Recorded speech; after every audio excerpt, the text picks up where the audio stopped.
Buongiorno a tutti e buon inizio di settimana da 7 in punto, la nostra trasmissione di attualità che oggi entra nel vivo di un argomento che ci tocca da vicino, ovvero sia la crisi economica e come deve cambiare anche il welfare. Siamo in compagnia di un gradito ospite, Giulio Fortuni, che è il segretario del USR della CISL del Veneto, si occupa quindi principalmente di lavoro e di economia legata appunto alle industrie sia nei settori classici che anche nell'agricoltura, quindi ha sicuramente un quadro della situazione in Veneto. Sappiamo che i dati che sono stati diffusi appena venerdì dell'Istat parlano di una situazione ancora molto pesante, soprattutto per quanto riguarda l'occupazione e soprattutto per quello che riguarda l'occupazione giovanile. La prima domanda che le voglio fare oggi è proprio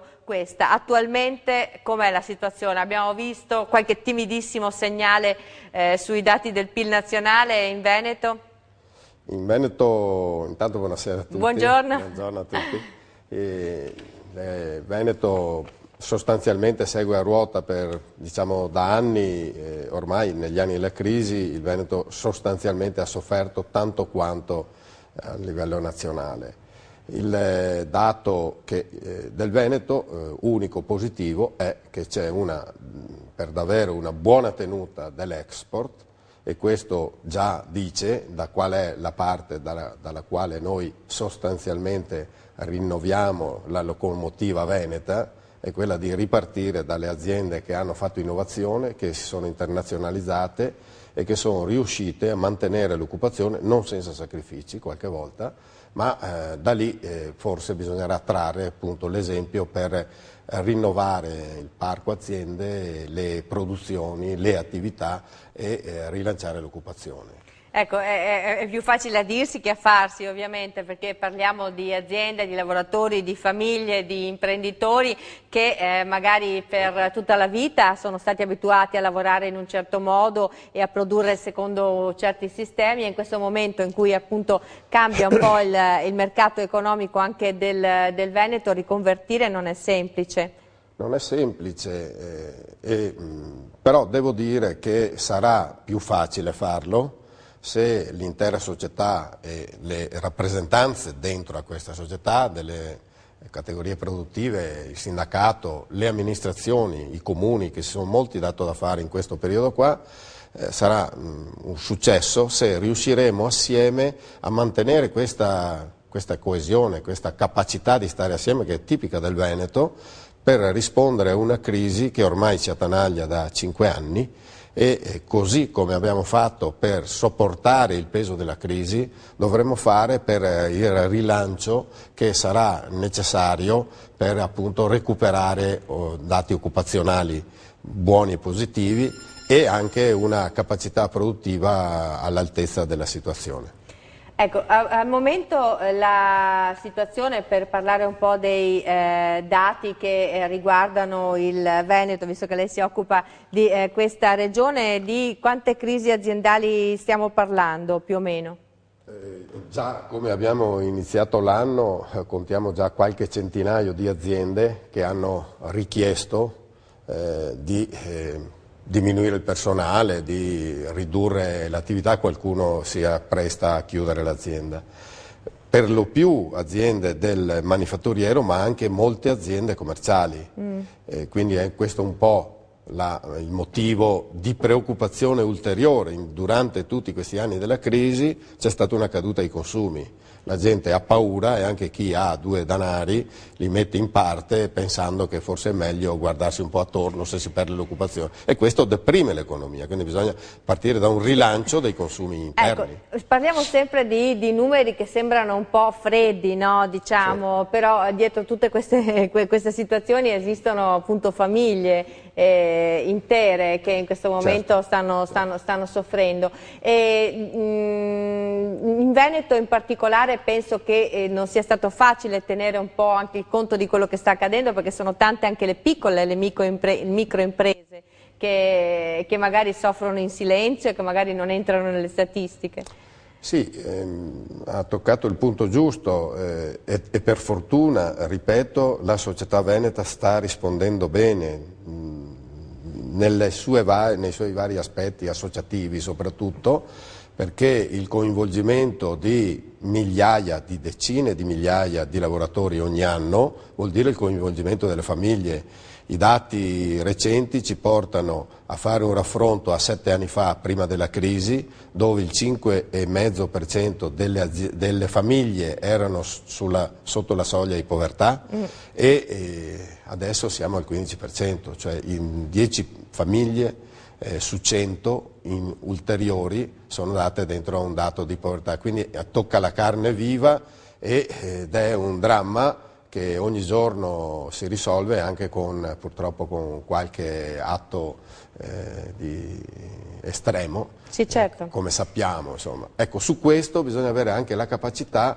di intervenire in assistenza, in aiuto, ma non c'è nulla di più e di migliore che non una ripresa dell'attività che porti al lavoro i giovani e che possa cominciare a innalzare, diciamo, la capacità produttiva del nostro Veneto. Senta, il sindacato tra l'altro in Veneto ha avuto una posizione molto collaborativa, si discute anche del ruolo del sindacato nell'uscita da questa crisi, c'è tra l'altro una specie di disorientamento e di sfiducia da parte un po' di tutti in tutte le categorie rappresentative sostanzialmente, anche il sindacato purtroppo compreso. C'è qualcosa invece che secondo lei si può fare? Sì, certamente. C'è un senso ancora in questo nostro modo di organizzare la società? Innanzitutto noi non ci siamo dimenticati neppure l'arma dello sciopero estremo, dei picchetti eccetera, perché se mi permette ne abbiamo vissuti di tutti i colori. Se contiamo che un fondo svizzero improvvisamente decide che chiude uno stabilimento a Porto Marghera, un fondo svedese proprietario della Ditec chiude un'azienda produttiva perché decide che va da un'altra parte e lascia a casa 90 persone, e la stessa Electrolux decide che se non si tagliano gli stipendi tout court e non si accorcia l'orario di lavoro eccetera, ecco, allora noi diciamo: ma come mai? Con tante altre aziende abbiamo trovato la quadra facendo i contratti di solidarietà, per 260 aziende in Veneto hanno i contratti di solidarietà e sono in crescita, quindi dimostrando perfino le aziende di interinale, che sono quelle che mettono al lavoro altra gente, le TV, certo. Altri ancora. Allora noi diciamo: ma se siamo riusciti a capirci con tutti, perché non dovremmo capirci anche con queste quando noi proponiamo la compartecipazione alle fatiche chiaramente, ma anche alle gestioni che potrebbero essere una novità, una leva nuova che permette anche nel nostro paese di fare ciò che in altri paesi industriali è stata la carta vincente.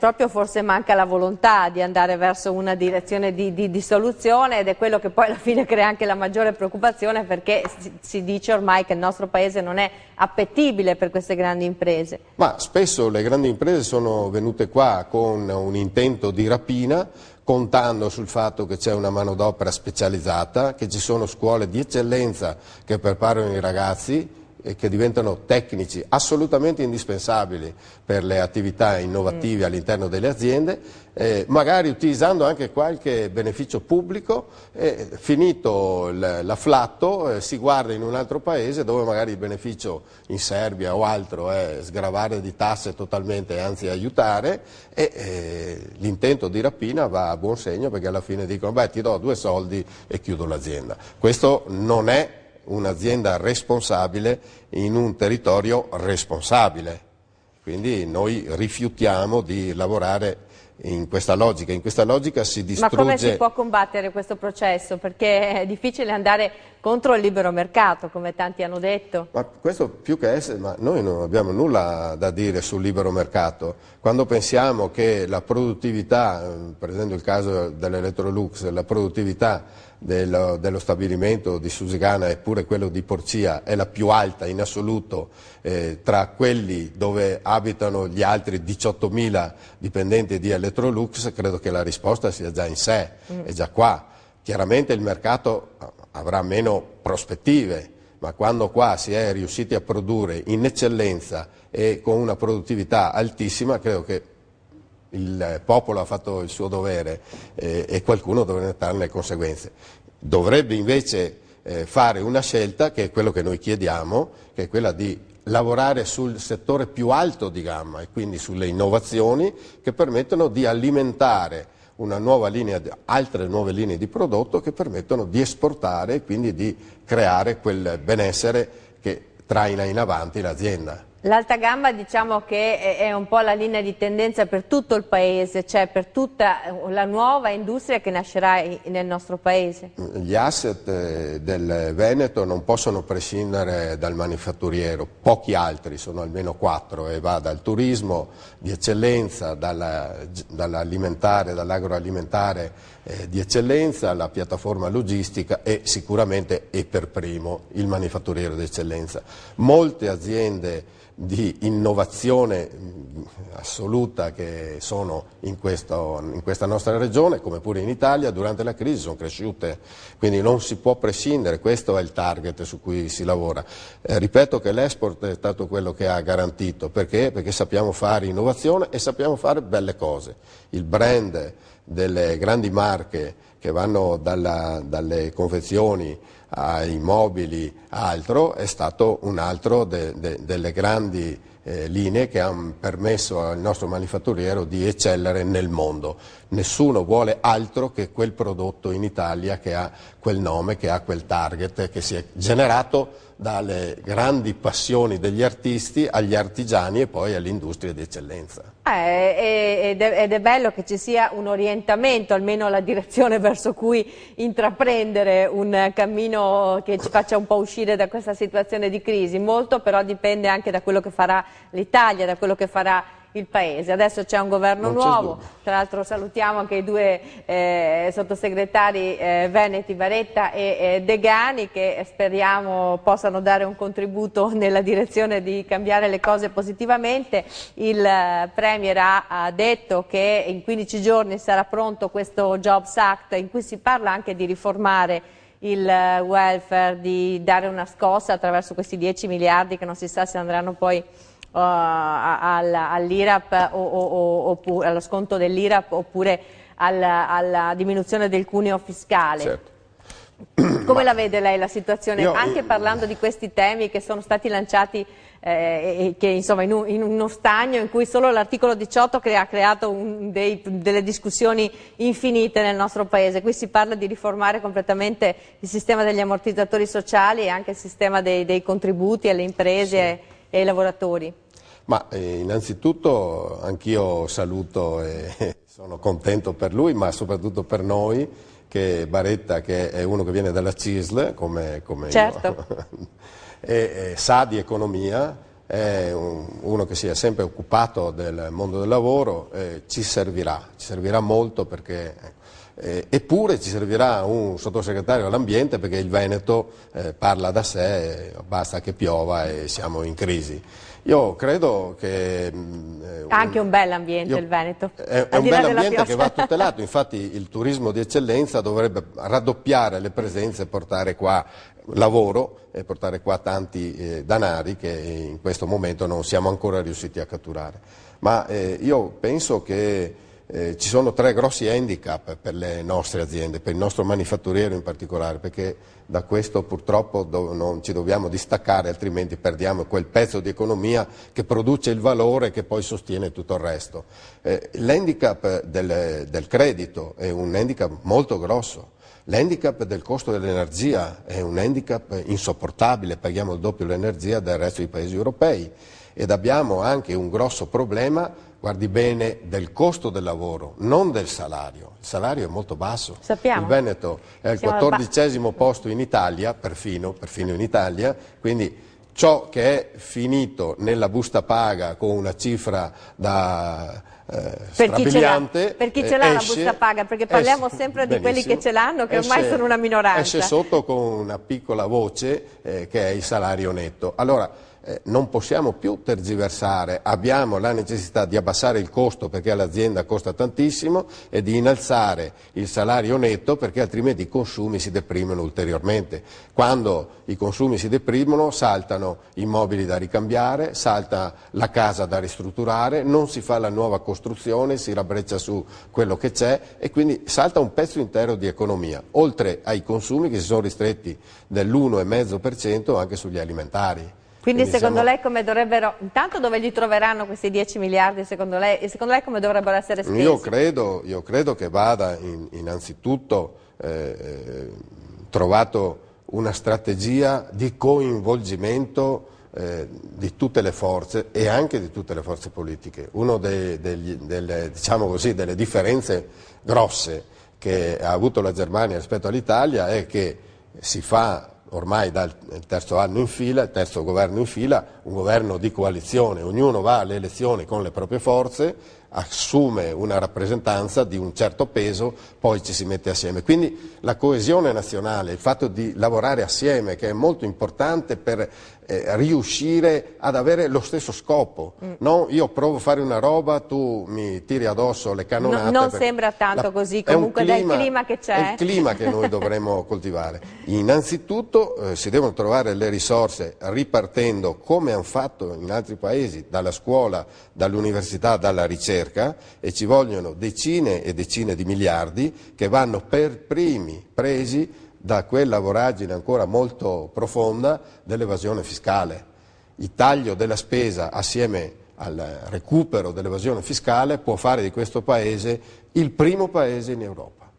Di questo io sono convinto. Sono anni che sono nell'ambiente produttivo, l'ho fatto quando ero tecnico, quando ero operaio, sono entrato nel sindacato e da dirigente del sindacato ho aperto gli occhi, ho avuto un ampio raggio. Il Veneto può sperare. Posso dire una cosa? È vero, forte. Io sono anch'io d'accordo con lei, sono stata anche favorevolmente colpita da questa idea che ha avuto Matteo Renzi di iniziare il suo contatto col paese da una scuola del nord-est, perché credo anch'io che lì ci sia il futuro vero, lì si impara quello che si farà come Veneto nel futuro, però noi siamo anche tanto avanti rispetto anche a tante altre regioni italiane anche su questo versante, sì. Penso all'alternanza scuola-lavoro, penso adesso ci sono delle idee anche per portare ITS, dei ricercatori a fare esperienze di azienda, cioè ci sono l'alta formazione, non mi ricordo come si chiama. Gli istituti superiori. Sì, no, gli ITS, gli istituti superiori, insomma abbiamo tantissime cose, però noi che siamo diciamo the best of Italy da questo punto di vista non ci siamo ancora riusciti ad andare oltre questa crisi. Ora che tutto il resto del paese si rimette in pari con noi, sappiamo che sei in discussione il Salvaroma, sappiamo che nel sud, l'altro giorno sono stata impressionata, hanno detto che ormai la metà dei napoletani o dei campani, non lo so, non pagano neanche le tasse, per esempio, cioè proprio sì, non esistono dichiarazioni dei redditi, perché si parla di evasione, però da noi diciamo forse si può riuscire a mirare all'eccellenza, però forse non basta, cioè c'è bisogno di qualcosa di più. Dentro all'evasione come sottocapitolo c'è il lavoro nero che è in aumento, il 12% di lavoro nero dice qualcosa. O mascherato. Certo che non è dappertutto, perché se in Calabria, se da noi è attorno al 5-6%, abbiamo una Calabria che è al 30%. Quindi vuol dire che c'è anche chi rema contro o chi rema diverso. Il problema sta sempre qui, una buona società si occupa prima del problema contingente che ha davanti, ma parallelamente, senza aspettare dopo, cerca di creare quelle strategie di uscita. L'exit strategy della crisi non c'è ancora, ma noi in Veneto con il patto fatto regione, sindacati, associazioni imprenditoriali 2 anni fa, almeno un filo di speranza lo abbiamo mantenuto. Adesso bisogna rinnovarlo e il contenuto di questo rinnovo non può prescindere da ciò che farà il governo centrale. Il governo centrale ha la capacità, ha le leve in mano per poter raddrizzare l'economia senza distorsioni, senza quelle demagogie, senza quei teatrini della politica, portando tutti sui temi specifici che ogni giorno si devono risolvere per dare quelle misure che sollevano per davvero l'economia, partendo appunto dai giovani. Quindi... Facciamo sollevare noi un pochino l'economia lanciando la pubblicità per Benissimo. 2 minuti e poi subito dopo parleremo delle ipotesi di cambiamento proprio degli ammortizzatori sociali, come si può cambiare rimanendo comunque un paese che non lascia per strada nessuno. A tra pochissimo.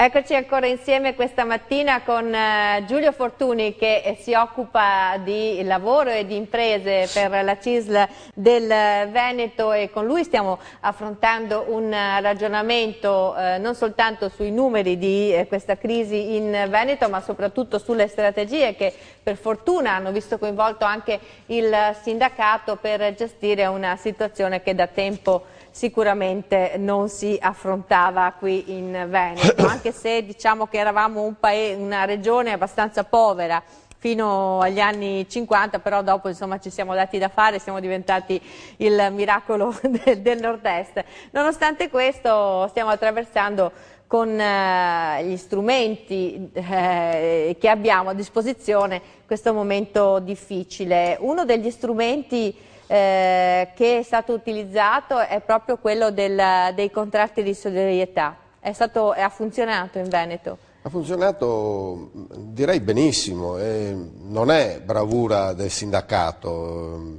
Il sindacato chiaramente tenta di risolvere al meglio le crisi ed è tecnicamente messo a disposizione ma è importante che le aziende abbiano capito ed abbiano voluto conservare le proprie doti di patrimonio, di competenze professionali per arrivare al dopo crisi. Ecco, nel fare questo hanno salvato spesso l'intera compagine suddividendo il lavoro che c'è, che sembra uno slogan, tra l'altro noi della CISL lo usiamo continuamente, diciamo addirittura che aziende a tecnologie compiute e via che possono a ridurre il lavoro di chi c'è dentro per fare entrare altri da fuori, per esempio molto nel mondo femminile si è desiderato di fare questo, è già un altro asse che su cui noi vorremmo sperimentare un nuovo contratto, spero che nel Job Act ci sia, che l'arco diciamo, di Job Act preveda anche questo, perché non tutti desiderano lavorare 8, 9, 10 ore al giorno,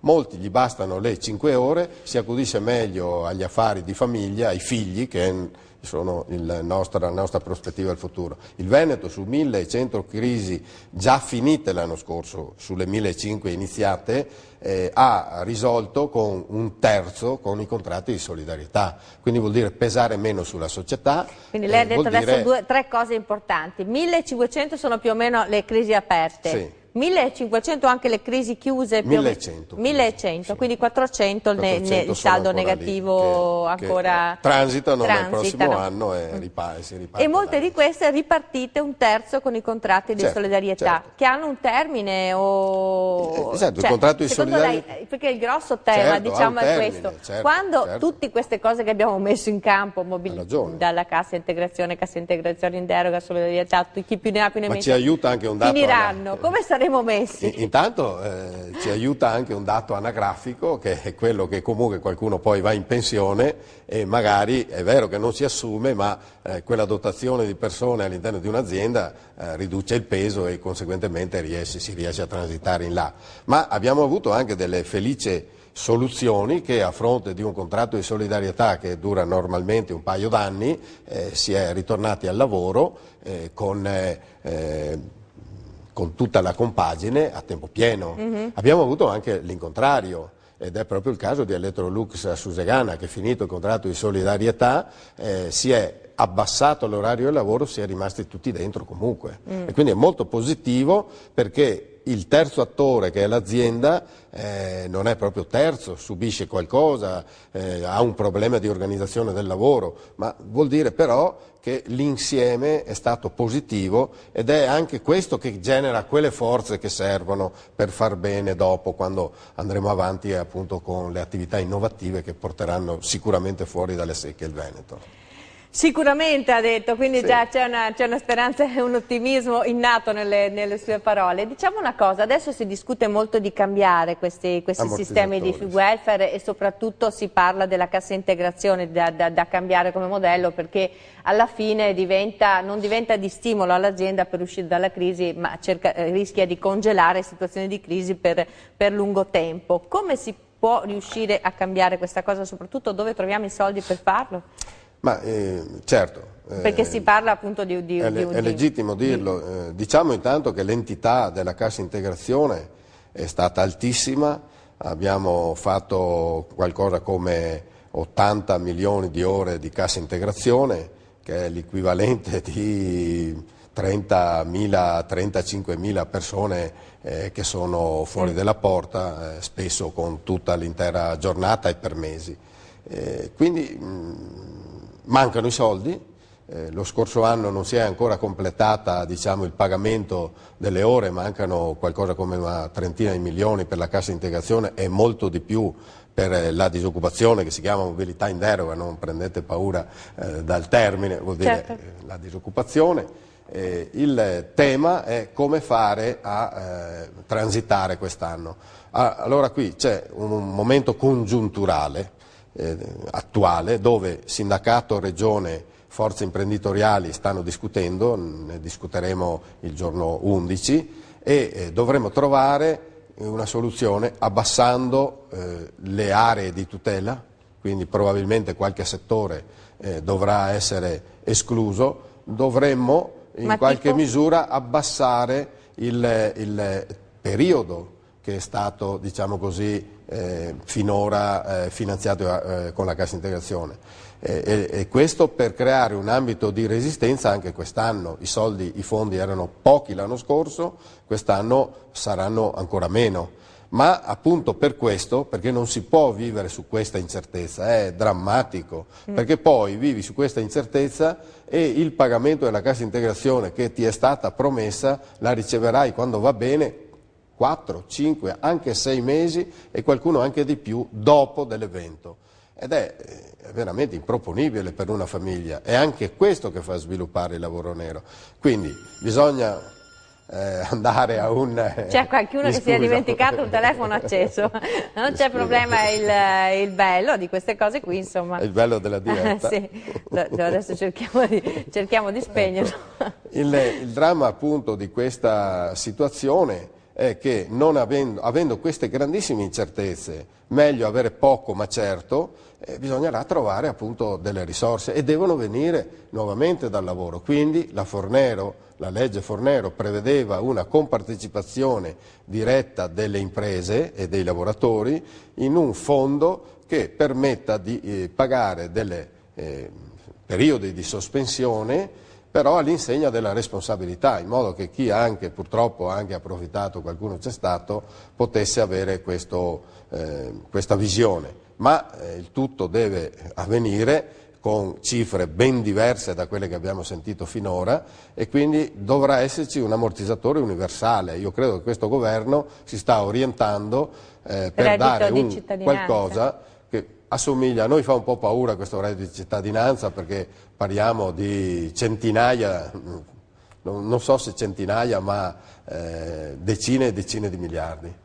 Decine di miliardi che francamente non so dove, non so come. Io penso sempre a una modalità di corresponsabilità, perché con quella lì si sta molto attenti ad usare. Ecco perché noi insistiamo molto sui contratti di solidarietà, su molta più gente al lavoro, sul coaching intergenerazionale. Lo so, però il problema è che c'è anche un cambiamento delle modalità del lavoro, nel senso che tutte queste cose di cui noi stiamo discutendo valgono per persone che hanno avuto un percorso di lavoro storico, tipo quello standard soltanto. Adesso però spesso i ragazzi da qui in avanti abbiamo davanti una generazione intera che si muove con altri tipi di contratti, con altre forme di lavoro praticamente senza tutele sostanzialmente. Ma questo lo si sa e non a caso noi abbiamo trangugiato, non digerito, per esempio anche la riforma pensionistica che ha alzato di almeno 2 anni l'età pensionabile, e viva Dio, qualcuno di più, ma insomma nell'ultimo botto erano 2 anni e mezzo, e chi ultra sessantenne poteva andare in pensione è stato sul posto di lavoro, e quei posti di lavoro, volenti o nolenti, sono coperti da persone che sono nel posto di lavoro di un giovane. Viva Dio. Allora, bisogna anche rendersi conto che vanno modificate queste cose. Non eravamo neanche alla fame con i fondi per le pensioni, potevamo... Adesso sì, però. Li abbiamo anche ridotti, sono state ridotte, adesso non ci sono più gli incentivi. Si dice che abbia una bella voragine ci vuole una maggiore incorporata. responsabilità, bisogna togliere le spese inutili, ce ne sono ancora molte, e orientare le risorse per creare appunto quelle possibilità di reddito molto marginale, ma che dà il minimo di sostentamento per poter far resistere la gente. Allo stesso tempo, appunto, lotta all'evasione molto forte, lotta agli sprechi, che porti quelle risorse che rilanci le attività economiche di eccellenza per transitare oltre, altrimenti se non c'è una strategia non si va da nessuna parte. Io ringrazio Giulio Fortuni di essere stato con noi questa mattina e di averci fatto un po' ragionare su quelli che sono i temi di cui si discute tutti i giorni anche nel sindacato per creare delle prospettive fuori da questa crisi. Grazie ancora. E noi continuiamo... Grazie a te e saluto tutti i telespettatori. E noi continuiamo tra pochissimo parlando di business snello, perché giustamente ci sono delle aziende che per fortuna vanno molto bene e che innovano. Vedremo come durante la seconda parte della puntata. A tra poco.